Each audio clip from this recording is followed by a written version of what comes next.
C'est le meilleur circuit en France.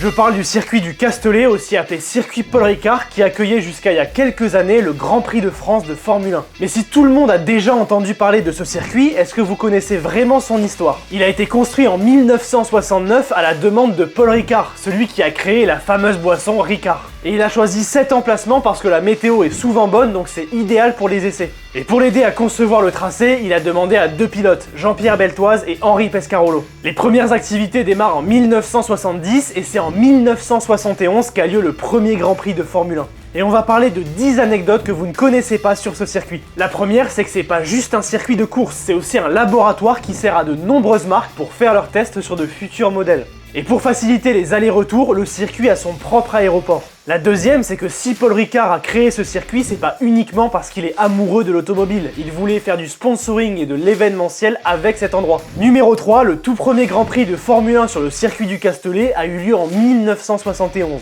Il avait été gagné par Jackie Stewart. Numéro 4, il y a 18 Grands Prix de Formule 1 qui se sont passés au Castellet dans l'histoire. Il y a eu 14 éditions entre 1971 et 1990, puis une énorme pause jusqu'à 2018. Et il y a eu 4 Grands Prix de France supplémentaires en 2018, 2019, 2021 et 2022. La cinquième, c'est que si on connaît le circuit pour son tracé de Formule 1, il y a en réalité 167 configurations possibles. Il y a des chicanes et des déviations absolument partout sur le circuit et ça donne plein de configurations possibles. La sixième, c'est que les couleurs qu'on voit à la télé, c'est pas juste des couleurs, ça a une vraie fonction. En fait, c'est des bandes abrasives qui viennent freiner les voitures en cas de sortie de piste. Les bleues sont abrasives et les rouges sont très abrasives. Un petit peu comme du papier de verre qui serait posé au sol. La septième, justement, c'est qu'il n'y a presque aucun bac à sable sur ce circuit par rapport à tous les autres. La huitième, c'est que le circuit dispose d'un énorme système d'arrosage pour permettre aux marques de faire des tests sur des conditions mouillées, notamment pour les pneus. La neuvième, c'est qu'il est resté pendant 10 ans fermé au public, entre 1999 et 2009.